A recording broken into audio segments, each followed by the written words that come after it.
Et coucou les copains, j'espère que vous allez tous très bien. Je viens d'enregistrer un épisode, je sais pas s'il est déjà sorti ou pas.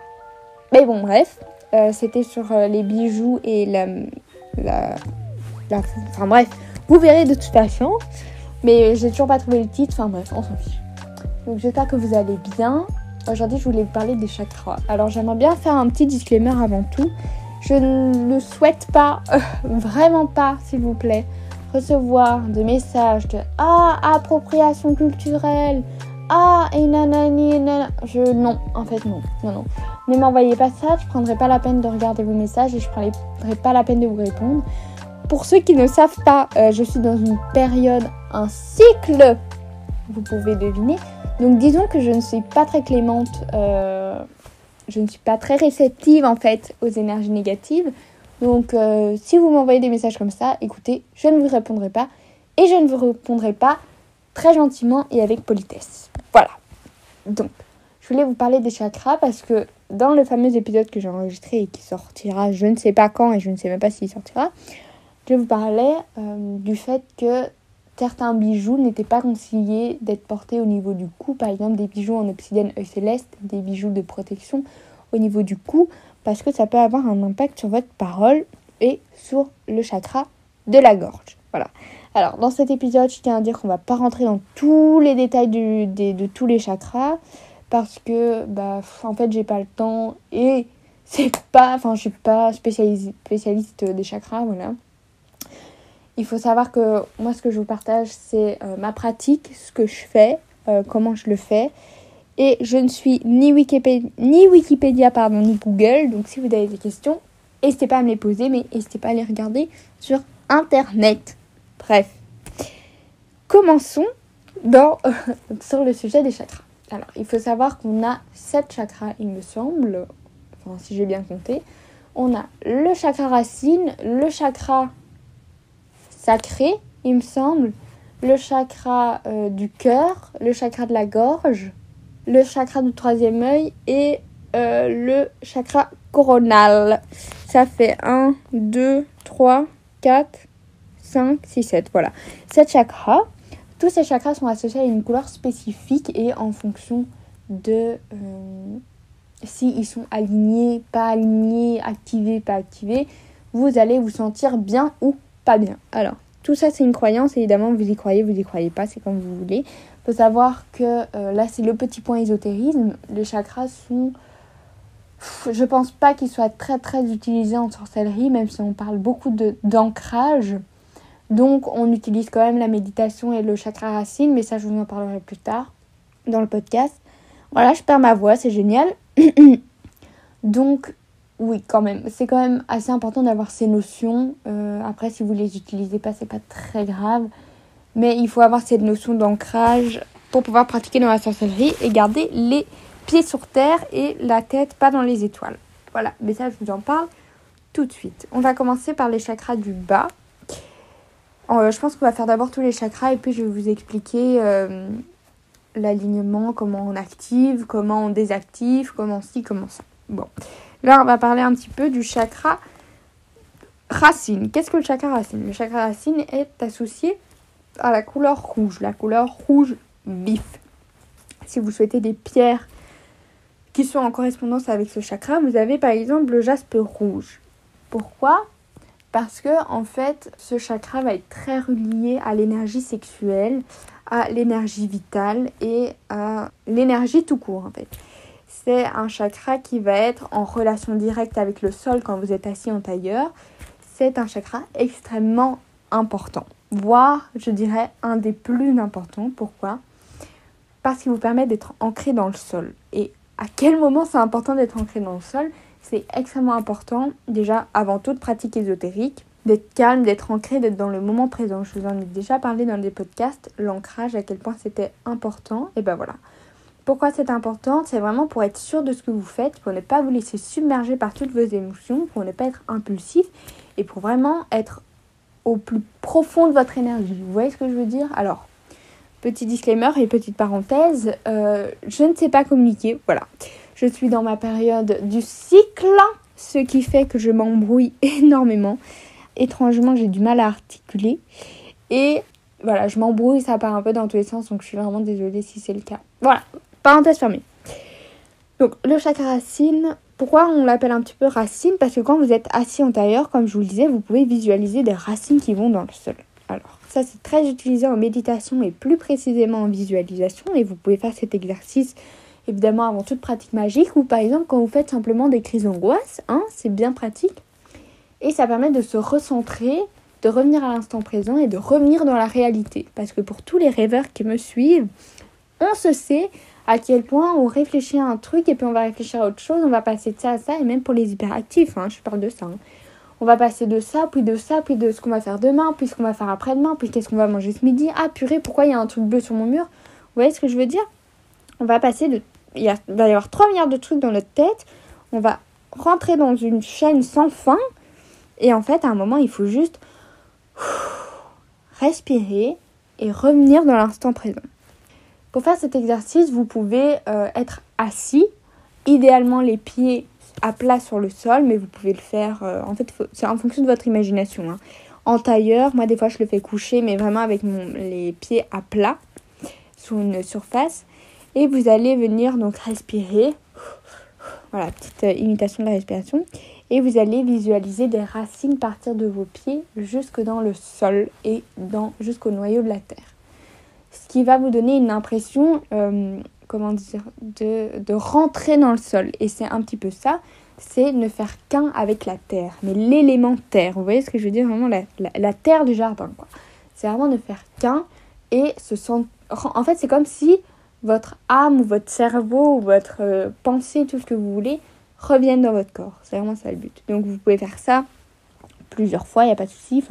Vous prenez le temps que vous voulez et ça va vous permettre d'être recentré et de pouvoir prendre des décisions, faire des pratiques magiques, faire des choses entre guillemets objectivement, etc. Donc voilà. Ça c'est vraiment un chakra assez important. Évidemment, il y en a qui l'utiliseront pour booster la libido, mais vous faites ce que vous voulez. Chacun fait ce qu'il veut. Mais oui, c'est vraiment un chakra très relié à l'énergie sexuelle, mais certains diront que l'énergie sexuelle, c'est l'énergie vitale. Donc, voilà, ça c'est ok. Enfin, vous avez juste... Ah oui, je vais vous dire un petit peu où se trouve ce chakra. Il se trouve au niveau du coccyx. Donc vraiment, c'est le chakra le plus bas possible. Ensuite, vous avez le chakra sacré qui se trouve dans le bas du ventre, mais quand même un petit peu au-dessus du pubis. Voilà. Ce chakra est plus dans les teintes orangées et il est relié, il me semble, à la cornaline, mais je ne suis pas certaine, donc je ne m'avance pas. Je connais pas vraiment toutes les correspondances et j'avoue que le chakra sacré, c'est pas un de mes chakras préférés, mais bon, soit. Donc il est relié à l'énergie orange. Est-ce que je saurais vous en dire plus sur le sujet? Attendez, je vais regarder sur internet parce que même moi ça m'intéresse. Savoir un peu à quoi sert ce chakra en fait, que j'utilise vraiment pas beaucoup. Bah écoutez, je vous reprends dans quelques minutes et je vous reviens avec ça. Donc voilà, j'ai fait mes petites recherches. Alors ce que j'ai oublié de vous dire, c'est que moi j'utilise le terme de chakra sacré, chakra racine, chakra du plexus solaire. Ça aussi je l'ai oublié d'ailleurs, du plexus solaire. Mais il faut pas oublier qu'il y a des noms, en fait, il me semble que c'est hindou. Après je les dis pas parce que je ne sais pas. Voilà. Mais voilà. Donc j'ai fait mes petites recherches.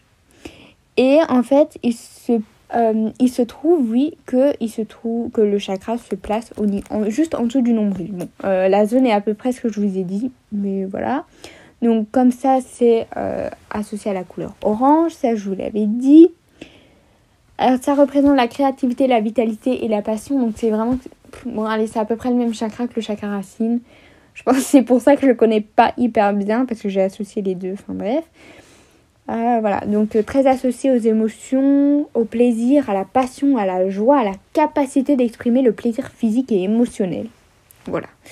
Donc pourquoi pas cultiver la créativité, vivre en pleine une vie de passion, de joie. Ok. Si vous voulez des pierres associées, donc il y avait bien la cornaline, vous avez la citrine, vous avez l'œil de tigre et vous avez le calcite orange. Alors évidemment, c'est une liste non exhaustive, vous vous en doutez bien. Il existe 3 milliards de pierres sur la Terre, donc évidemment que ce n'est pas une... Il y a d'autres pierres, quoi. Voilà. Donc, voilà. Ensuite, on peut commencer avec le chakra du plexus solaire. Ça, c'est vraiment un chakra qui est assez important. En tout cas, moi, je le trouve vraiment important en fait, parce qu'en général, quand on fait des crises d'angoisse ou des crises de panique, on a ce truc ici entre les deux poumons, vous voyez, ce truc où on a l'impression d'avoir un point. Et bien écoutez, c'est là où se trouve le plexus solaire. C'est vraiment un chakra aussi assez important, parce qu'en fait, il va permettre de déployer sa confiance en soi, son estime de soi, sa volonté et beaucoup d'énergie. C'est un chakra, qui est associé à la couleur jaune. Et je vais vous trouver des pierres associées. Donc voilà. Vous avez la citrine, l'œil de tigre, la pyrite, l'ambre. Donc en fait, c'est souvent des pierres qui sont dans les couleurs du chakra. Donc là, dans tout ce qui est assez jaune, toutes les pierres jaunes vont pouvoir être associées au chakra du plexus solaire. Quand je dis qu'elles sont associées, c'est qu'en fait, vous pouvez les utiliser pour ouvrir le chakra ou pour aligner le chakra. Voilà, c'est tout simplement ça. Donc c'est vraiment un chakra qui va être très important pour la stabilisation des émotions et pour renforcer la force intérieure. Bon, pourquoi pas. Ensuite, vous avez un chakra qui est très important à mon cœur, qui est bien sûr le chakra du cœur. Pourquoi il est très important ? Parce que déjà, j'associe Aphrodite au chakra du cœur et que pour moi, l'amour est c'est un peu le leitmotiv de la vie. C'est un peu ce qui guide mes pas tous les jours. Voilà, bref, soyons pas trop politiques. Juste, c'est assez important pour moi. C'est un chakra qui est très très important pour moi. C'est un chakra qui sera dans les tons roses, dans les tons rosés. Donc vous aurez des pierres comme le quartz rose, l'aventurine verte. Vous aurez la rhodonite, donc toutes les pierres roses. Pourquoi j'ai dit l'aventurine verte ? Parce que l'aventurine verte travaille aussi sur les émotions, l'équilibre, l'amour de soi et la confiance en soi. Ce qui pourra aider au niveau du chakra du cœur. Au niveau des chakras, vous aurez des colliers qui peuvent être plus ou moins longs, donc qui peuvent aller jusqu'au chakra du plexus solaire, puis chakra du cœur, puis chakra de la gorge, etc. Certaines personnes vont aimer avoir des colliers plus ou moins longs, donc des longs colliers, ça s'appelle des sautoirs, avec des pierres, par exemple du quartz rose, et que le sautoir va au niveau du chakra du cœur, ce qui fait qu'en fait la pierre va être constamment en contact, au niveau du chakra du cœur, et va pouvoir exercer ses vertus et son effet sur ce chakra. Donc pareil, vous placez un quartz rose sur votre chakra du cœur, ça va vous permettre de l'aligner ou de l'activer en fonction des intentions que vous mettez dans la pierre. Ensuite, après le chakra du cœur, on a, il me semble, le chakra de la gorge, celui où je vous en ai parlé au début du podcast. Donc c'est un chakra qui a une teinte un petit peu bleue. Moi, je la vois plus bleu clair. C'est un chakra qui va être extrêmement important pour la communication avec les autres, même pour la communication avec soi, pour l'expression de soi et pour l'authenticité. Tout ce qui va être lié... Tout ce qui va être lié à l'expression verbale de quelque chose. Donc, si vous, par exemple, vous avez une présentation devant des gens, n'hésitez pas à apporter, je pense que c'était de l'aigle marine ou du calcite bleu, toutes des pierres un petit peu bleutées, style de l'amazonite aussi, qui vont pouvoir en fait vous permettre de communiquer plus facilement, que vos idées passent plus facilement, qu'il y ait moins de blocage, etc. D'ailleurs, je devrais en avoir dans ma poche parce que visiblement j'ai du mal à parler. Mais bref, donc voilà, alors vous n'êtes pas obligé d'avoir un collier en aigle marine, surtout que ça coûte 1,5 bras. Donc vous pouvez avoir un bout dans votre poche, mais pareil pour tous les chakras. En fait, à partir du moment où la pierre est en contact de votre énergie, de vos énergies, donc dans votre aura, on va dire, dans votre poche ou en contact de votre peau, c'est très très très très bien. Voilà. Et enfin, non, c'est pas enfin, il y a encore 2 chakras. Il y a le chakra du 3e œil, un chakra qui est extrêmement connu, voilà, parce que tout le monde veut ouvrir son 3e œil. Youpi, c'est fun. C'est un chakra qui est bleu foncé. Voilà, il est beaucoup plus foncé que le chakra de la gorge. Il sera associé à tout ce qui est lapis lazuli, sodalite, voilà. Et j'ai pas d'autres pierres bleues, mais voilà. Et en fait, il va être très utile pour la communication, la divination, la visualisation. Ça va vous permettre d'entrer en contact avec le monde invisible. Donc là, on rentre petit à petit dans le subtil, dans le monde subtil, en contact avec les énergies et le divin. Donc voilà, si vous voulez ouvrir votre troisième œil, allez-y. Après, il faut être conscient qu'il va y avoir des risques. Voilà, c'est comme ça. Mais je pense que vous l'avez déjà certainement entendu sur les réseaux. Commencez à avoir des esprits, avoir de la clairvoyance, de la clairaudience, de la clairsentience. Ça peut arriver, alors ça n'arrive pas à tout le monde évidemment, mais ça peut arriver, ou augmenter fortement votre intuition. Voilà. Et pour finir, on arrive au chakra coronal, le chakra couronne, qui est de couleur mauve, donc violet, qui sera associé à l'améthyste, à la fluorite, il me semble, enfin toutes les couleurs, et aussi au lapis lazuli et tout ça, mais donc toutes des couleurs violettes, bleues, etc. Donc ça, c'est un chakra très important parce qu'en fait, ça va être le dernier à s'activer, mais ça, je vais l'expliquer plus tard dans le podcast. On est déjà à 20 minutes de podcast, j'ai toujours pas abordé ce sujet. Bref, donc... Oui, donc le chakra coronal, c'est un chakra extrêmement important parce que c'est le dernier qui s'aligne. Il faut savoir que chaque chakra a une petite phrase.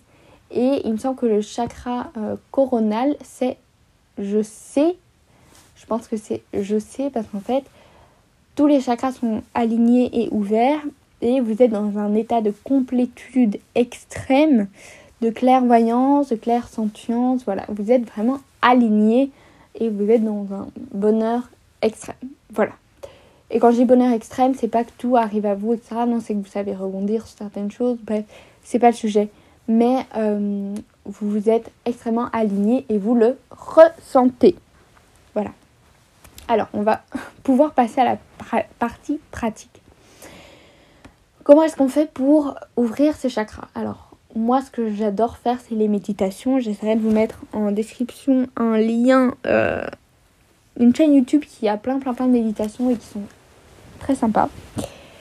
J'essaierai de vous mettre ça. Donc vous avez des méditations pour tous les chakras. Donc pour chaque chakra, ce qui va vous permettre d'ouvrir, activer vos chakras. Alors, chose très importante, vous ne pouvez pas commencer par le chakra de la gorge ou le chakra coronal ou le chakra du troisième œil. Il faut commencer par le premier chakra qui est le chakra racine. Donc voilà, l'énergie monte. Donc on commence par le chakra racine, puis le chakra sacré, puis le chakra du plexus solaire, et ainsi de suite. Si un chakra n'est pas ouvert, l'énergie ne va pas pouvoir circuler correctement et va s'arrêter à un niveau. Imaginons que votre chakra du cœur n'est pas ouvert. En fait, l'énergie va circuler jusqu'à votre chakra du cœur, mais ne va pas pouvoir continuer plus haut ou plus loin. Ce qui fait que ça peut être problématique. Voilà, si votre chakra du cœur n'est pas ouvert ou aligné ou activé, vous êtes dans une situation où vous n'avez pas confiance en vous, vous n'êtes absolument pas dans l'amour universel, vous n'êtes absolument pas dans l'amour tout court, et vous êtes, j'imagine, très bas énergétiquement parlant, mais bon, soit ça peut arriver. Donc, vous pouvez faire des petites méditations, vous pouvez utiliser des cristaux, par exemple, toujours avoir une petite pierre, pardon.